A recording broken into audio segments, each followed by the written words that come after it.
Olá, bom dia, bem-vinda, bem-vindo ao Bom Dia Cidades desta quinta-feira, 19 de março, dia de São José, esposo de Maria, pai adotivo de Jesus, padroeiro universal da Igreja Católica, das famílias, dos trabalhadores e da boa morte, símbolo de obediência, humildade e silêncio. Então, São José, rogai por nós. Hoje o repórter Fabiano Roma vai trazer informações para a gente sobre vacinação contra a bronquiolite em bebês prematuros em Praia Grande. Uma iniciativa super importante. No ano passado, o VSR, vírus sincicial respiratório, matou pelo menos 272 crianças menores de 2 anos no Brasil. E tem mais. Supermercados devem vender mais ovos de Páscoa esse ano do que em 2025. Mesmo com os preços mais caros, as expectativas são boas. O setor de supermercados projeta um aumento de 12% nas vendas em relação à Páscoa de 2025. Derrota para o Inter causa demissão do técnico Vojvoda. Homem que agrediu cachorro em elevador presta depoimento à polícia. Cubatão oferece atendimento especializado em climatério e menopausa. Os atendimentos que acontecem aqui no ambulatório são fundamentais para melhorar a qualidade de vida nessa fase. O Bom Dia Cidades está no ar. A santista Fernanda Iannuzzi transformou o bairro do Marapé em literatura. Filha do bairro, artista da dança, educadora e pesquisadora, Fernanda escolheu escrever um livro pela primeira vez para falar de um lugar que ela conhece desde sempre. Entre a Baía de Santos e o morro que protege a cidade, existe um lugar encantado. É assim que começa o livro Mar a Pé, da escritora santista Fernanda Iannuzzi. A obra documenta a origem, história e o legado de um dos bairros mais tradicionais e queridos da cidade. O livro vai passar desde registros históricos, questões geográficas, até por curiosidades orais, né, que foram passadas pelos próprios moradores, e memórias de infância e realidades que eu observo hoje, porque o Marapé faz parte da minha vida desde pequena. A obra convida o leitor a passar por locais históricos do bairro, como o Santuário São Judas Tadeu e o Mercado do Marapé, além de ambientes familiares e os canais que fazem parte da paisagem urbana. Entre os destaques do livro está o recorte cultural da vizinhança. Impulsionado principalmente pelo samba, o bairro é tido como um verdadeiro berço da música popular santista.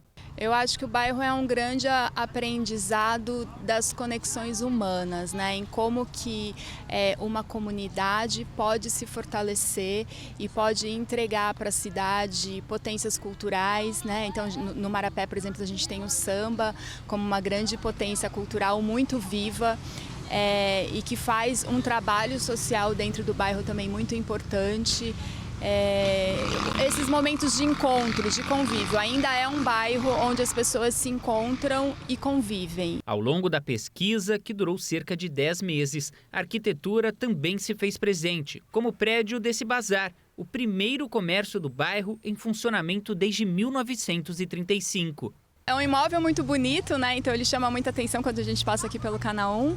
Ele foi o primeiro comércio do Marapé, ele ficava bem onde era o balão do bonde, o bonde 37, que também vai ser responsável por trazer esses moradores, esses trabalhadores do centro para que pudessem morar nos bairros que eram distantes do centro.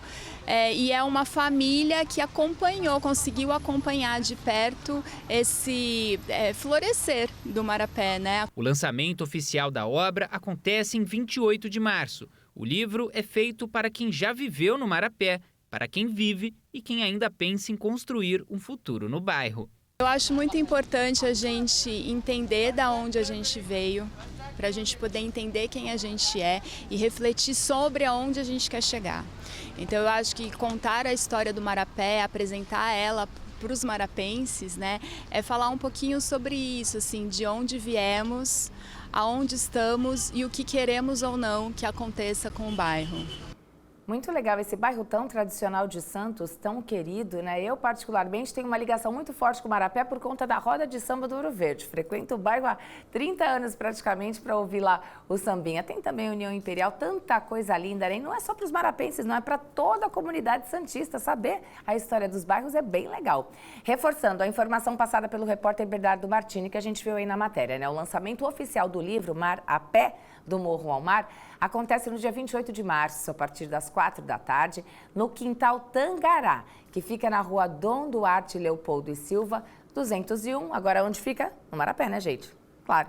Vamos dar sequência aqui, são 8 horas e 6 minutos, hora da nossa prestação de serviço. A Alanis Ribeiro já está aqui conosco, né? Bom dia, Alanis, tudo bem? Bom dia, Lu, bom dia a todos. Vamos saber, né, como é que estão as travessias de balsas, trânsito em Santos, nas rodovias que ligam a nossa região. O que você traz pra gente? Vamos sim, começando aqui com a travessia de balsas, quase 1 hora de espera do lado de Guarujá, do lado de Santos 30 minutos, 8 balsas disponíveis, mas a lentidão é por conta da maré forte. Então, ainda assim, o motorista precisa ter essa paciência. A gente consegue ver a extensão, né, de motociclistas aguardando, né, a travessia de balsas, mas realmente hoje está bem complicado. Dando seguimento, São Sebastião e Ilhabela, tempo de espera de 30 minutos para os dois lados e conta com 4 balsas. Bertioga e Guarujá, o tempo de espera de 20 minutos para os dois lados e conta com 2 balsas.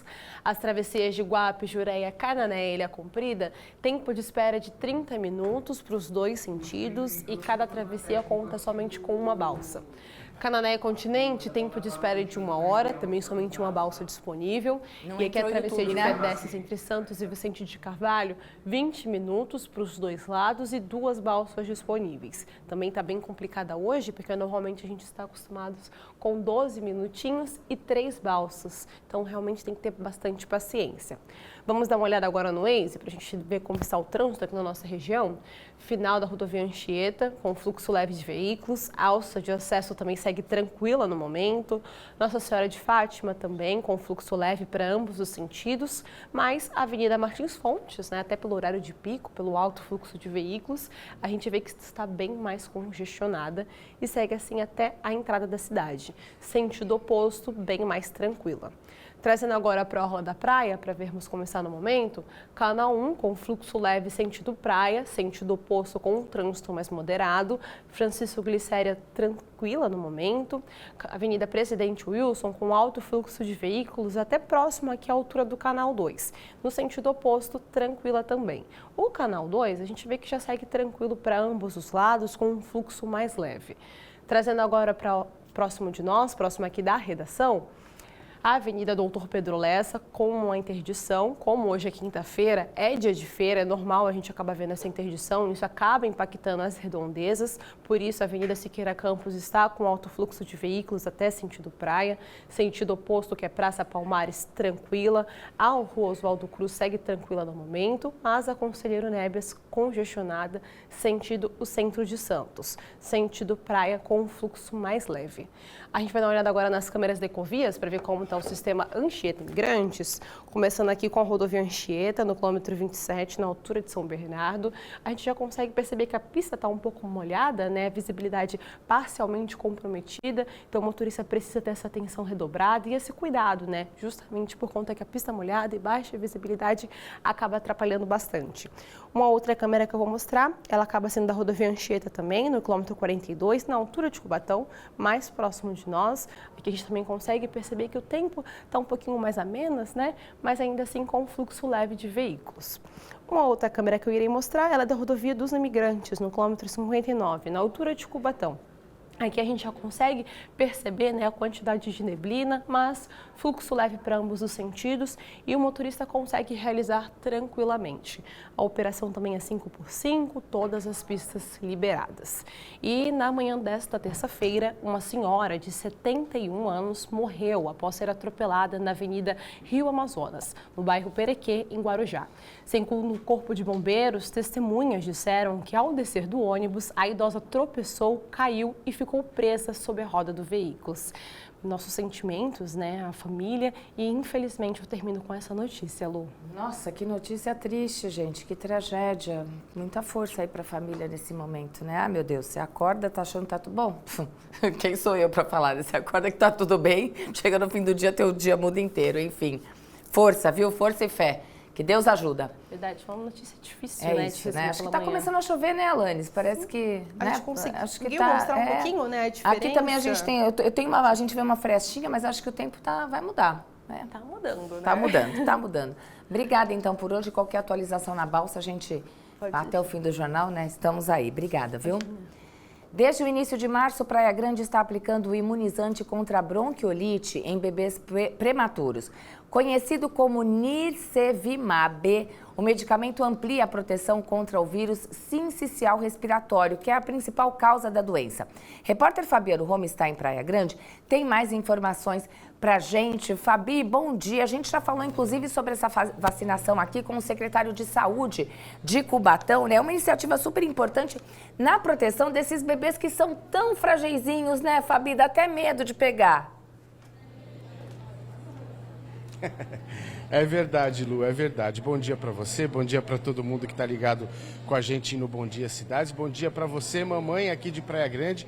Fica ligada porque essa é uma vacina muito importante, né?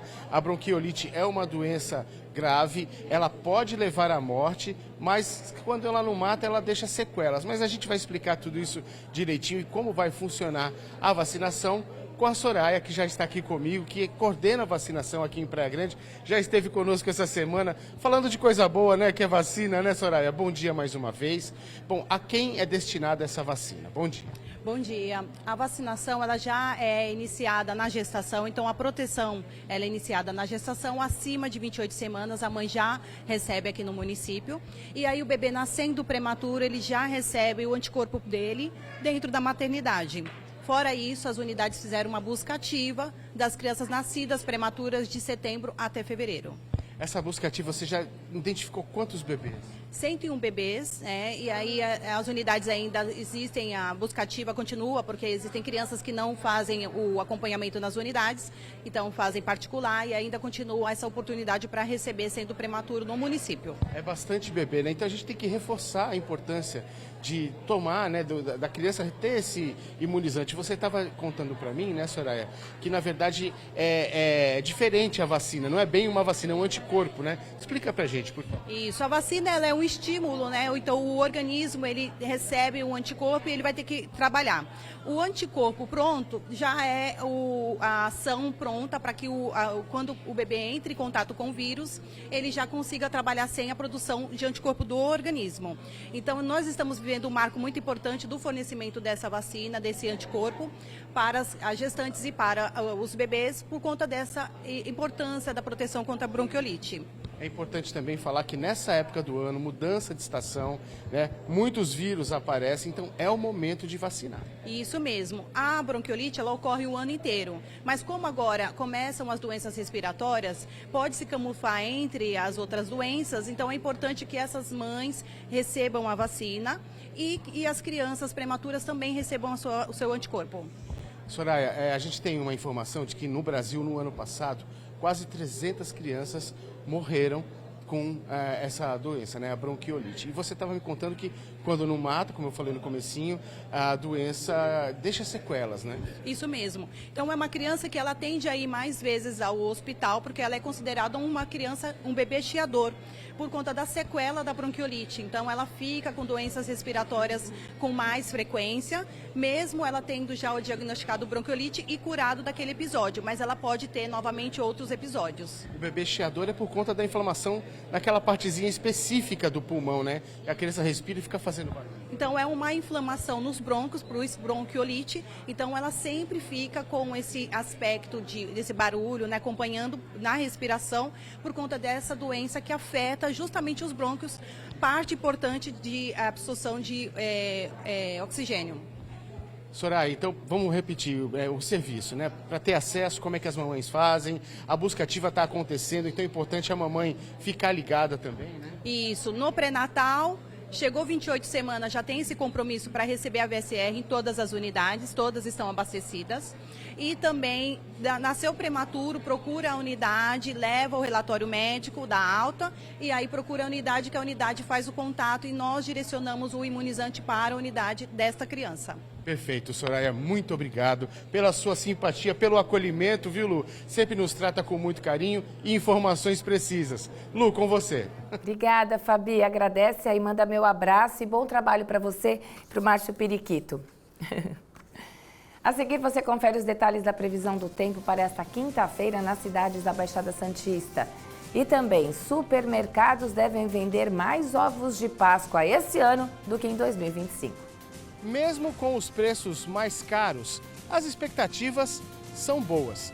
O setor de supermercados projeta um aumento de 12% nas vendas em relação à Páscoa de 2025.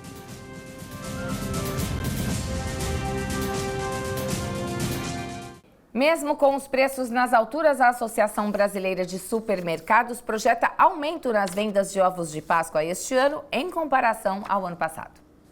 De R$ 46,99 até R$ 139,99.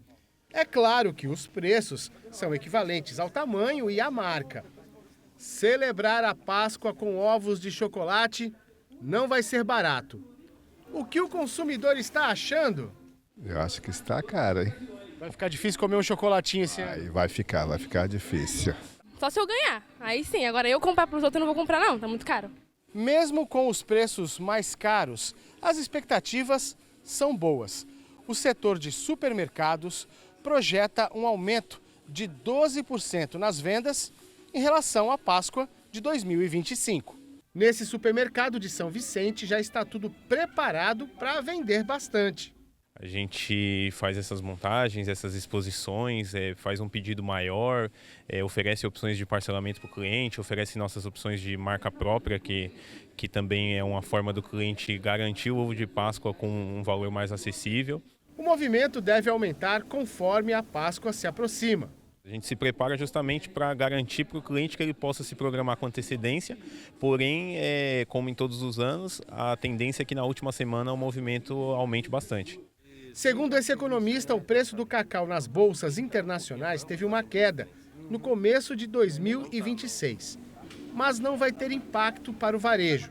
Nos últimos 6 anos, a gente teve um problema mundial na produção de cacau, ou seja, por conta de crise climática, afetou o lado da oferta. Os produtores tiveram dificuldade, enquanto a demanda continuou aumentando. Então isso pressionou o preço para cima. A pequena queda que aconteceu nos últimos 3 meses acaba não impactando no preço direto do chocolate na prateleira, porque vem insuficiente frente aos aumentos suscetíveis que aconteceram nos últimos 6 anos, algo em torno de 500%, 600%. O consumidor deve ficar atento à variação de preços de uma loja para outra. Pesquise. Hoje a internet ajuda bastante, alguns sites de comparação de preço, que a diferença é muito grande. Chega a ser de 30% a 40% de um mercado para outro. E uma dica importante, não vale a pena se endividar pelos ovos de chocolate. Não vale se endividar para comprar coisas supérfluas. Então não entre em endividamento, porque a Páscoa é uma data e você vai acabar pagando esse financiamento aí por meses e acabar pesando no teu orçamento. Olha, tem que tomar cuidado para não se enrolar nas contas. Hora de conferir a previsão do tempo para hoje nas cidades da região. Quinta-feira com pancadas de chuva à tarde e à noite em Santos, São Vicente e Praia Grande. Temperatura mínima de 18 graus e máxima de 33.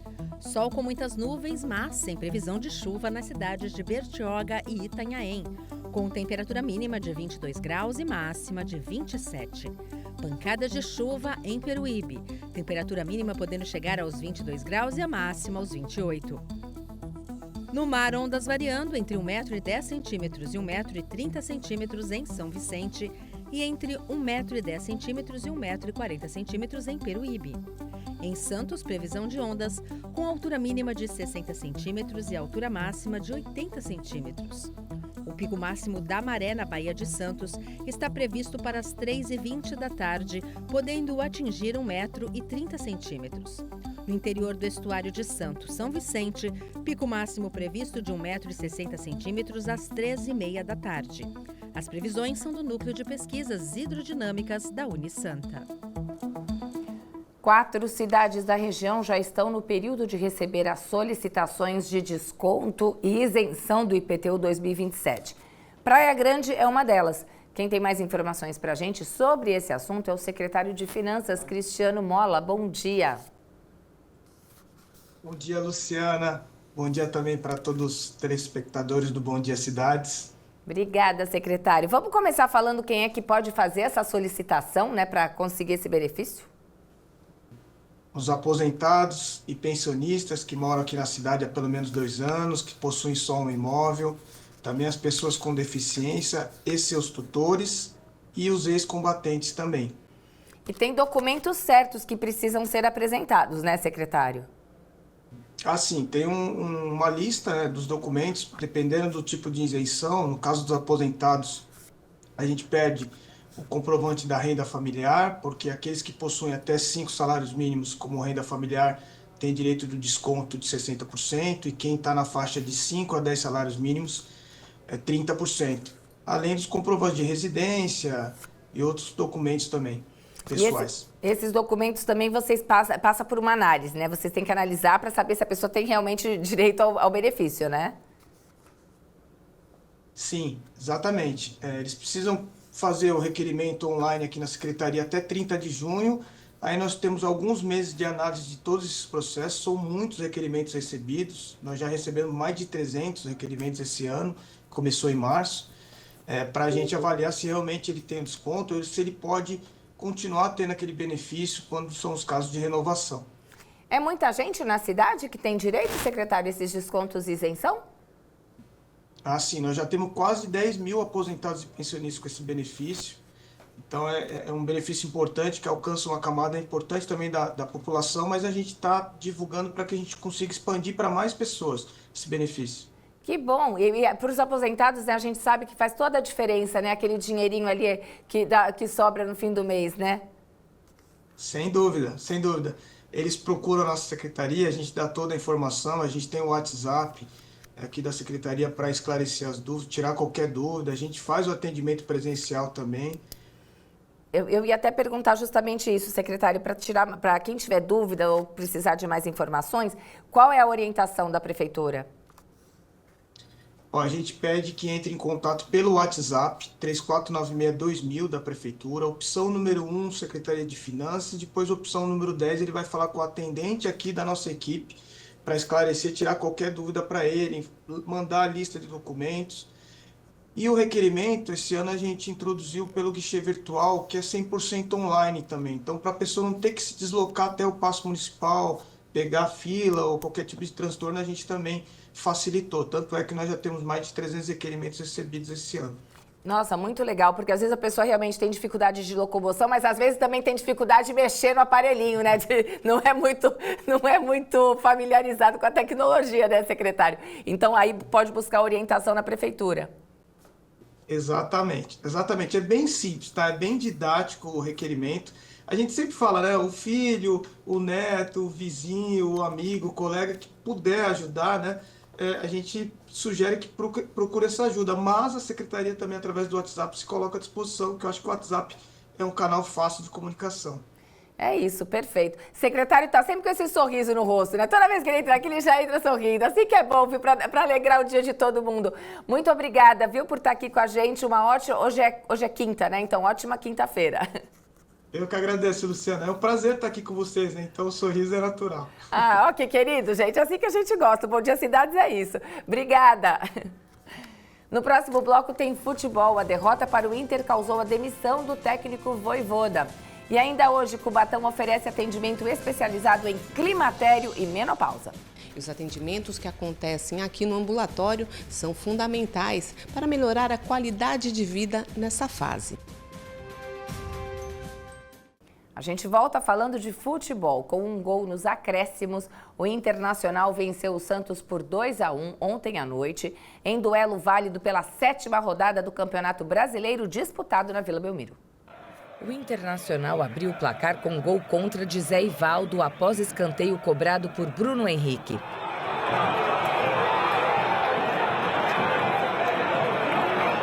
Neymar chegou a empatar para o Santos com gol de pênalti.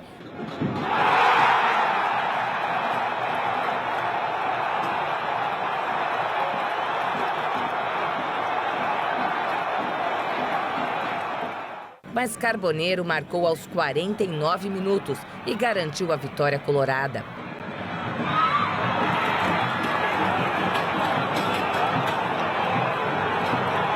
Este foi o primeiro jogo do camisa 10 desde que ele não foi convocado para a seleção brasileira. Com o resultado, o Internacional conquistou a primeira vitória no Brasileirão e deixou a lanterna do campeonato. Já o Santos se aproxima do Z4. O clube estacionou nos 6 pontos e aparece em 16º. O Peixe volta a campo no próximo domingo pela 8ª rodada do Brasileirão. Visita o Cruzeiro às 16h. Vamos conversar com o nosso comentarista esportivo, Vinícius Figo, já está aqui na tela. Bom dia, tudo bem? Bom dia, Lu. Bom dia a todos que acompanham. Bom dia, Cidades. Olha, tudo bem para um santista? Eu acho que não é uma pergunta muito boa hoje, né? O Carioca tá aqui o Carioca tá com uma cara. Se você visse a cara do Carioca aqui, você ia dar risada. É rir para não chorar. Qual a tua análise do jogo? Olha, Lu, é uma análise muito difícil de fazer, principalmente depois da demissão do técnico Juan Pablo Vojvoda, mas infelizmente a gente viu um Santos repetindo os mesmos erros. E isso é o que mais incomoda o torcedor santista, né? O Santos, ele vai para uma escalação no começo do jogo, que era uma escalação que apresentava falhas, apresentava buracos. E a análise que a gente faz é de um Santos enfrentando o lanterna do Campeonato Brasileiro. O Internacional não tinha nenhuma vitória na competição e o Santos joga um futebol pior do que o lanterna. O Internacional fez um primeiro tempo onde poderia estar vencendo por 2 ou mais gols de diferença em relação ao Santos. Se não fosse o Brasão fazendo algumas boas defesas, o Santos já ia para o intervalo atrás do placar. Na volta, no primeiro escanteio do jogo, no primeiro minuto do segundo tempo, o Zé Ivaldo, que já é um zagueiro muito criticado pela torcida, fez o gol contra. O Santos apresentou uma pequena melhora durante o jogo, empata numa cobrança de pênalti do Neymar, mas o roteiro ele é cruel com o torcedor santista, né? O que parecia ser um ânimo, algo pensando, poxa, o Santos vai conseguir essa virada, acaba sendo um gol sofrido aos acréscimos. O Carboneiro fez o gol que deu a vitória para o Internacional, um tabu de quase 6 anos que o Santos não vence o time do Internacional. E a demissão do técnico Juan Pablo Vojvoda, nesse momento, acabou sendo justa pelo péssimo futebol praticado pelo time do Santos e pelos constantes erros nas escalações. É claro que o Vojvoda não era o único culpado, mas já fazia parte da culpa, já fazia parte do problema, Lu. E já estava na corda bamba há um bom tempo, né? A gente falou sobre isso aqui, a gente vem falando sobre isso várias vezes. Já que a gente falou da demissão do técnico, vamos falar porque já tem anúncio novo, né? Eu ia te perguntar nomes cotados, mas nem precisamos mais ficar especulando, né? Já temos o novo técnico do Santos. Já temos, Alexis Stival, o Cuca. Ele que teve uma passagem no Santos em 2020, 2021, de finalista de Libertadores. O Cuca, que vem para sua 4ª passagem como técnico do Santos Futebol Clube, já está contratado. Assinou um contrato até o final de 2026, coincidentemente até o final dessa gestão, até o final dessa temporada. E ao que tudo indica, já vai estar na beira do gramado no próximo desafio do Santos contra o Cruzeiro, às 16h no próximo domingo, no Mineirão. Na minha opinião, Lu, é claro que o mercado de técnicos sempre vai ter muita repercussão, vai ter sempre gente que é a favor, gente que é contra, mas eu não sei se o Cuca é o que o Santos precisava nesse momento. Agora a gente torce para que dê certo, já que ele já está contratado.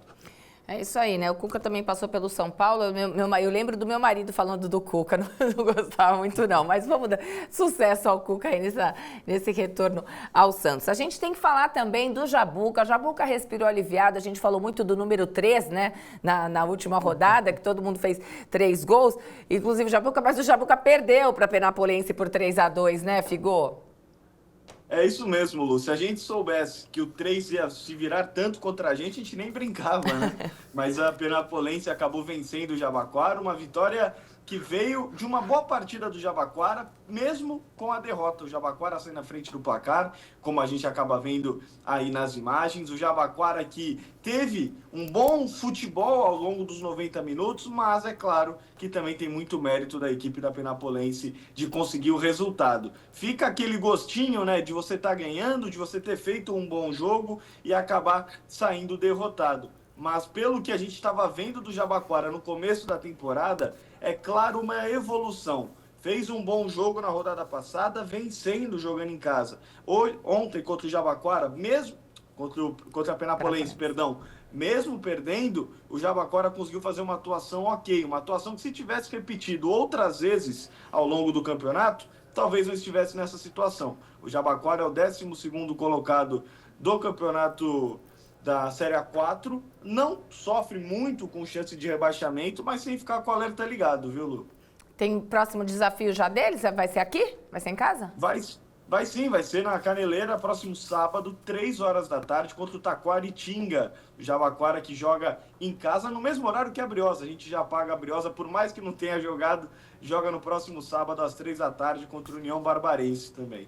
Vai dividir torcida, hein? Eu vou estar de plantão, né? Falei pra você, e vai ser meu retorno, né? Depois do falecimento do meu marido, então não sei como vai ser a minha volta pra lá. Mas esse fim de semana não vai dar. Vamos ver se fica pro próximo jogo da Briosa, então.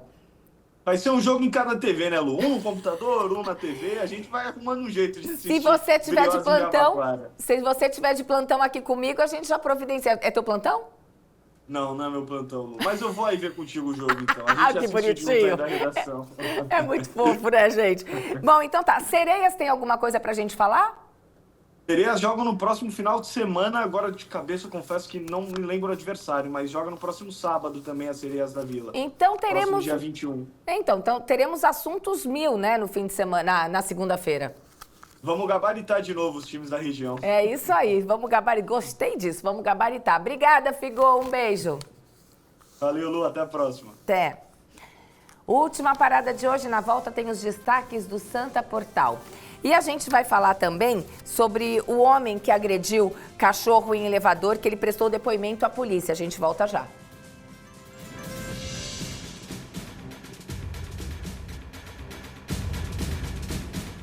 Vamos ver como é que como é que está, né, a travessia de balsa entre Santos e Guarujá, que a gente mostrou aqui no começo do jornal. A Alanis trouxe pra gente a informação. Eram 50 minutos do lado de Guarujá, baixou para 30 minutos a espera para o motorista que faz essa travessia agora. E do lado de Santos, são 25 minutos, uma situação bem mais tranquila. A gente sabe também que vai avançando, né, amanhã, o fluxo também de veículos diminui, né? Então aqui, tem 8 balsas operando na travessia Santos-Guarujá. As demais travessias continuam o mesmo cenário que a Alanis já trouxe pra gente no início do jornal.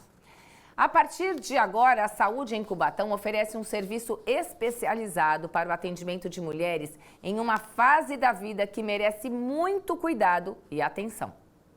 De repente, o cabelo já não é mais o mesmo. A energia para desenvolver as atividades do dia a dia também muda. Ao chegar aos 50 anos, Sandra já começou a sentir diversos sintomas do climatério. O mais difícil realmente nessa transição, além do calor, né, desse mal-estar que a gente nunca se sente bem, né, nos ambientes, é a questão da pele realmente. A gente sente um ressecamento assim, extremo, cabelo muito ruim, nada fica bom, então a gente continua se cuidando, né, tendo todo esse cuidado que a mulher gosta de ter, né, de cosméticos, de fazer acompanhamento com dermato. A gente percebe que isso não dá conta realmente. Chega nesse ponto que, por mais que você faça, mantenha aquilo, sempre está faltando alguma coisa. Em Cubatão, um ambulatório de climatério e menopausa começou a funcionar para atender mulheres nessa fase. O espaço conta com 8 consultórios e estrutura preparada para oferecer acolhimento e acompanhamento médico. A capacidade é para atender até 12 mulheres por período, garantindo o atendimento mais humanizado e individualizado. A iniciativa é da Prefeitura em parceria com uma universidade da região. Os pacientes eles precisam, primeiramente, passar na sua unidade básica de saúde de referência, serão encaminhados para o ambulatório segundo orientação e prescrição médica, indicação médica no caso. Então, após esse encaminhamento da unidade básica, ele se dirige à recepção, ao administrativo da própria unidade, onde vai efetuar os agendamentos conforme disponibilidade ali de vagas. A faculdade ela entra com uma parte estrutural em um primeiro momento, alguns equipamentos e a estrutura física do atendimento, e com o conhecimento, o saber, né? Então são os professores, preceptores, alunos e médicos residentes que fazem o atendimento. A primeira a receber o atendimento foi a vice-prefeita da cidade. Andréa Castro está passando por essa fase e entende a necessidade de uma assistência exclusiva. Esse é um período complicado, né, da saúde da mulher e, como a gente mesmo estava falando, ainda é um grande tabu na nossa sociedade a gente falar da menopausa, né? E muitas vezes as mulheres admitirem que estão na menopausa porque ainda é uma coisa muito relacionada à questão do envelhecimento, da mulher não estar mais num período reprodutivo. Então, o etarismo é complicado para todo mundo e para a mulher mais ainda. Muitas vezes o ambulatório da policlínica normal não tem a possibilidade de fazer esse atendimento tão específico e tão mais especializado, né? A menopausa e o climatério ocorrem entre os 45 e 55 anos. É um período desafiador para as mulheres e os atendimentos que acontecem aqui no ambulatório são fundamentais para melhorar a qualidade de vida nessa fase. A gente tem as alterações dos sintomas vasomotores, então são os fogachos, insônia, alteração de humor, melancolia, é um tsunami hormonal que a gente acaba recebendo, né? E que como hoje em dia é uma população que tem uma estimativa de viver mais 30 anos, é muito importante que a gente dê qualidade de vida para essa vida dessas pacientes.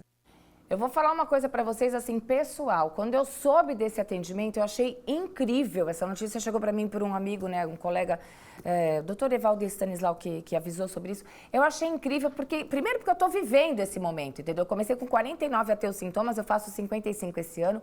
E eu vou falar uma coisa para vocês. Não é fácil, a gente precisa falar e graças a Deus estamos falando sobre climatério e menopausa. Precisamos de informação, precisamos de troca de experiência e esse tipo de atendimento que a gente viu na matéria é fundamental. Porque é o seguinte, a gente, menstruação, né, nós mulheres, passamos pela menstruação, algumas acabam engravidando, mas a fase mais difícil nesse turbilhão hormonal, para mim particularmente, é sem dúvida nenhuma climatério e menopausa. Parabéns a Cubatão por fazer esse atendimento especializado, que todas as cidades do Brasil fizessem isso, viu? Porque faz toda a diferença na vida da gente. Os sintomas deixam a gente, maluquinha.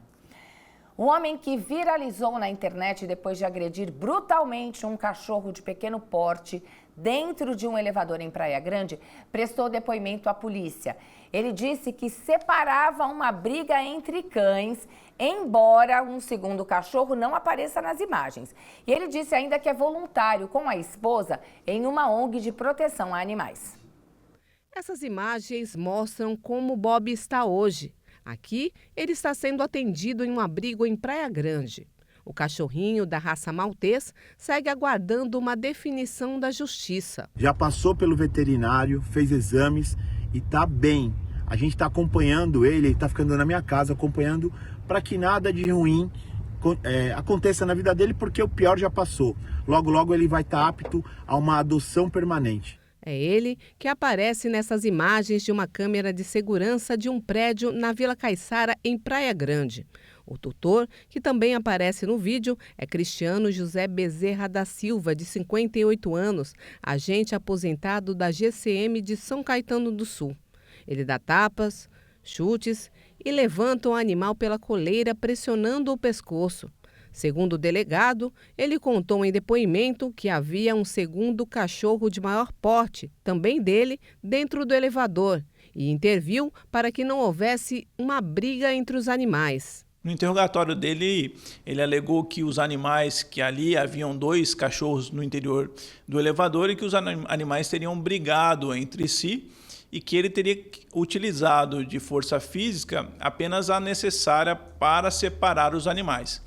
Essa foi a alegação dele em interrogatório. E o emprego nada mais foi de energia. Eram 2 animais que brigavam dentro do elevador, então ele teve a necessidade do emprego moderado da energia no local. O acusado afirmou ainda que tem carinho pelos animais e que é voluntário com a esposa em uma ONG de proteção. A alegação dele é, inclusive, nesse sentido de que gosta muito de animais, participando de ONGs que resgatam animais de rua e que tem costume, inclusive, de dar ração para os animais da rua. Com as imagens em mãos e o laudo veterinário sobre o estado de saúde de Bob, o inquérito deve ser concluído. A pena por maus tratos a animais é de 2 a 5 anos de prisão.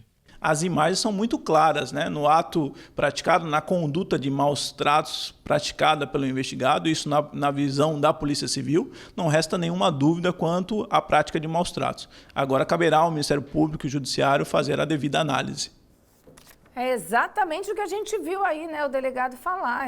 As imagens não falam por si só, né? Olha, eu vou te falar, viu? Eu não sei. Às vezes é melhor, viu? A Luísa já está aqui com a gente.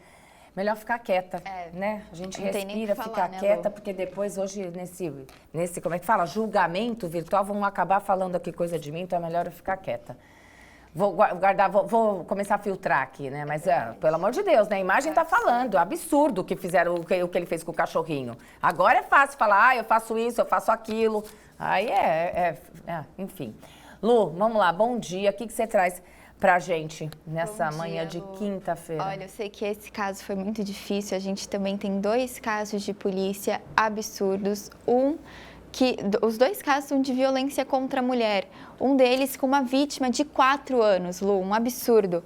Um médico de 76 anos foi preso depois de estuprar a própria neta. Esse caso, a prisão dele aconteceu na sexta-feira no bairro Jardins, em São Paulo.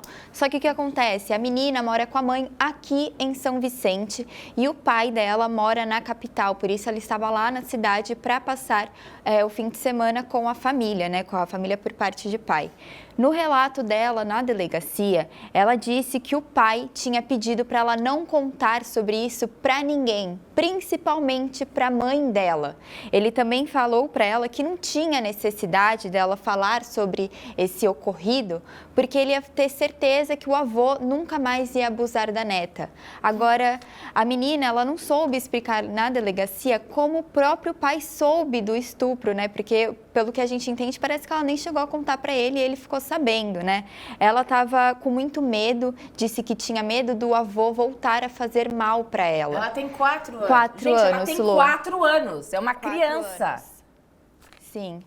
E a gente tem, apesar, né, de ser um caso absurdo, a gente tem que escutar os 2 lados. E lá no Santa Portal a gente tem uma nota completa dos advogados de defesa do médico. E segundo eles, eu vou ler aqui rapidinho, né? Eles repudiam as acusações que são amparadas por alienação parental e são fruto de uma denunciação caluniosa que não ficará sem apuração. Eles também falaram que o exame pericial afasta qualquer tipo de abuso. Eles reforçaram que o homem, né, ele tem uma ótima relação com a neta, que é de muito respeito, afeto e carinho. Eles também falaram que já estão contestando a prisão dele, né, desse médico, com provas para mostrar a ilegalidade da acusação. E eles confiam que esse caso vai ser arquivado. Então a gente segue acompanhando esse caso absurdo para menina de 4 anos, que vai ser um trauma para o resto da vida dela, né? E qualquer atualização a gente vai ter lá no Santa Portal. A gente tem aí a menina falando que já é muito, já é bem forte. Sim. Mas a gente sabe também que tem muita família aí com problema que vai para alienação parental e se utiliza, às vezes, desses assuntos macabros, né? Enfim, para tentar resolver situações que não é assim que se resolve. Mas, né, como a Luísa disse, os 2 lados, a gente escutar os 2 lados e vamos aguardar, então, Sim. E a gente passa para um outro caso de uma mulher que foi vítima de importunação sexual em um ônibus aqui em Santos. Esse caso aconteceu na noite de terça-feira, por volta das 6h50 da tarde, ali na Avenida Senador Feijó. Ela estava dentro do ônibus da linha 42, que passa ali pelo centro, né? É uma linha muito cheia, porque ela desce a Ana Costa inteira, né? Uma linha que muita gente pega. E a gente está vendo o vídeo, né? Eu sei que o vídeo está sem som, então eu vou explicar um pouquinho para vocês o que aconteceu. A menina entrou no ônibus, esse cara entrou e ele teria gravado um vídeo das partes íntimas dela. Ele sentou no ônibus, no banco na frente dela e começou a ver o vídeo. Ela viu o celular dele, viu que ele tinha gravado ela e começou a confrontar ele. A situação, assim, o vídeo é horrível, é agoniante. Ela começa a confrontar ele, ele pede desculpa, ela fala para ele apagar aquele vídeo e logo em seguida ele desce do ônibus, ele foge do local, né? No finalzinho do vídeo com som que tem lá disponível no Santa Portal, as mulheres no ônibus perguntam para a menina por que ela não falou para o motorista, que o motorista levava para a delegacia direto, mas ele provavelmente não sabia o que estava acontecendo ali, né? Às vezes achou que era só uma briga e ela fala só no final que esse cara, ele estava gravando ela, né? Gravando um vídeo do corpo dela e ele desce do ônibus. A Guarda Civil Municipal foi acionada para essa ocorrência, mas, como a gente vê no vídeo, ele desce correndo do ônibus. Então, quando chegaram no local, não conseguiram capturar ele. Esse homem ainda não foi identificado. A GCM fez ali um patrulhamento pelas redondezas com base nas características desse homem, mas ele não foi encontrado. A CT de Santos também informou que os passageiros do ônibus foram transferidos para outro coletivo até o encerramento dessa ocorrência. Então, como eu falei aqui, esse homem ainda não foi identificado. Qualquer atualização também a gente vai ter lá no Santa Portal. Um caso horrível para a gente que pega ônibus todo dia, né? Opa. É o medo. A gente já tem medo na rua, medo no Uber, agora medo também no ônibus. Então, mais um caso que a gente traz aqui de assédio, de violência contra a gente, né? Eu confesso que quando eu entro no ônibus, Luiz, a gente pega o ônibus juntos, eu nem penso assim, sabe? Não, peraí, do lado de quem eu vou sentar. A primeira coisa, eu falo assim, se eu vou descer por último, eu já vou lá para trás. Mas a gente, às vezes, eu não tenho esse cuidado, sei lá, né? Às vezes você fala... A gente está tão preocupada em só chegar no lugar que a gente precisa. Mas às vezes, né, diante de tantos desses casos, você se sente mais segura, de repente, sentando ao lado de uma mulher. Sim. Né? Se sente mais protegida. Quando eu pego ônibus, eu prefiro sentar sempre do lado de uma mulher ou sentar sozinha, né?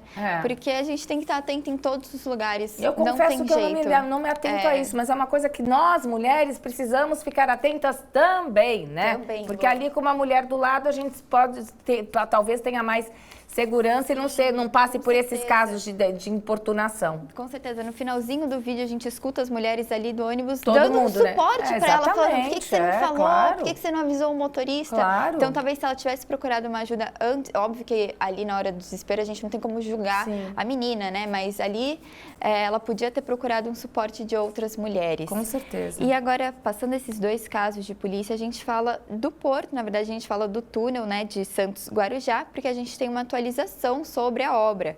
O Tribunal de Contas da União suspendeu o repasse de 2,6 bilhões de reais que são destinados a recursos federais para a construção do túnel.